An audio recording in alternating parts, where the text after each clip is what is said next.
Good morning, Black America. Grand Rising, beloved. I'm Crypto Stock Markets, and I'm here to turn digital sense into generational sense. Right now, most people are watching the war footage, the bombs, the airstrikes, the breaking news alerts. But the financial markets are watching something different. They're watching the shipping lanes, specifically one place on the map called the Strait of Hormuz. Now, if you pull up a map, the strait sits between Iran and Oman, and is one of the most important energy routes on the entire planet. According to the U.S. Energy Information Administration, about 20 million barrels of oil move through that waterway every single day. That's roughly 20% of the entire world's oil supply. Let that sink in. One narrow corridor in the Middle East and 1/5 of the world's oil move through it. So when tensions rises in that region, oil traders start paying very close attention, and the signals are already showing up. Brent crude oil is already pushing into the mid $80 range, climbing quickly over the past week. Big banks like JP Morgan and Deutsche Bank are warning that if shipping through that corridor gets disrupted for a longer period, oil prices could easily move past $100 a barrel. In extreme scenarios, some analysts are even talking about 150 or higher. Now, oil is only half the story, because the Strait of Hormuz also moves a huge amount of the world's natural gas shipments. The country of Qatar, which is one of the largest LNG exporters in the world, sends a big portion of its energy through that same route, and that gas supplies countries like Japan, South Korea, India, and China. So when shipping becomes risky there, energy markets everywhere start reacting. Insurance companies start charging more for tankers, shipping routes get longer, some vessels reroute around danger zones, and when shipping slows down, the supply chain tightens. Now, here's where the story goes deeper than oil, because the Gulf region depends heavily on global shipping, not just for energy, but for food.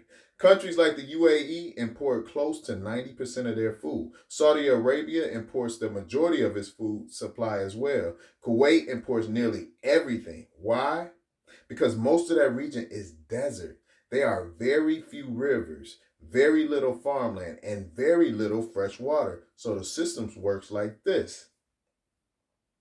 Cargo ships bring in wheat, rice, corn, cooking oil, meat, and those shipments move through the same global shipping network that depends on energy routes like the Strait of Hormuz. So shipping costs spike, or if cargo ships start rerouting, the price of food can start climbing very quickly. And we already seen something like this before. Back in 2010, 2011, global wheat prices surged. Bread prices jumped across parts of the Middle East, and that economic pressure helped fuel the protests that became known as the Arab Spring. Now, no one is saying that situation is happening again right now, but it shows how sensitive the global food system can be when energy routes and shipping lanes get disrupted.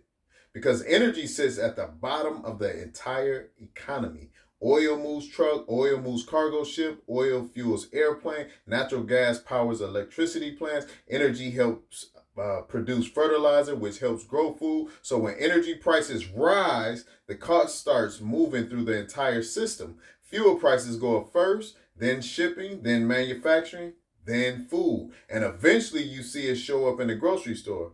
Here's the key thing to understand. Markets don't move because of explosions. Markets move because of supply chains. If energy routes tighten, shipping costs go up. When shipping costs go up, the entire economy starts getting more expensive.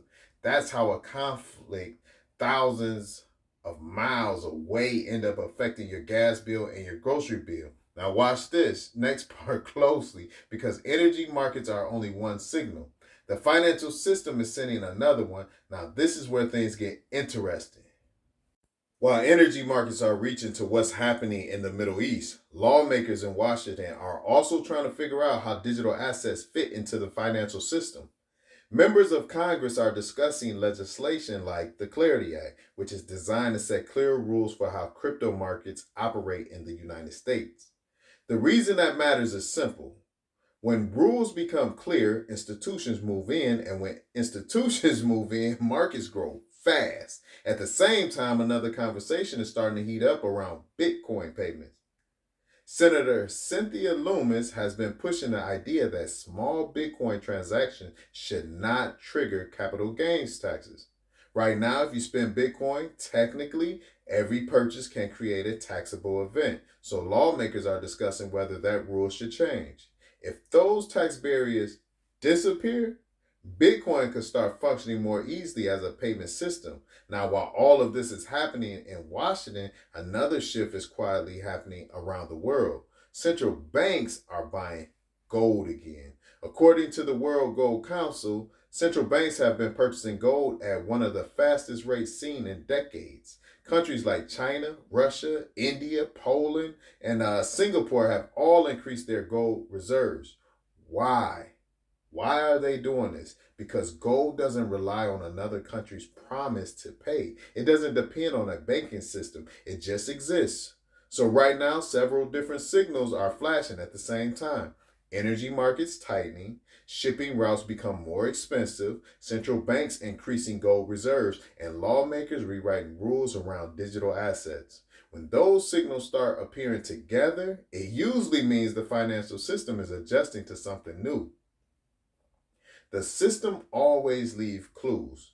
Energy prices rises, central banks buying gold, lawmakers write new crypto rules. Those signals tell you something important. The financial system is changing, and the people paying attention to those clues are usually the ones who see the shift first. Here's what I'm watching next. First, the Strait of Hormuz. If shipping there gets disrupted for a longer period, oil prices could move quickly.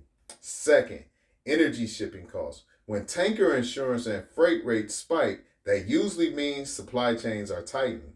And third, digital asset policy in Washington, because when governments finally write the rules, institutions usually move right in behind them. Take care, loved ones. I'm Crypto Stock Markets, and I'll get up with y'all tomorrow.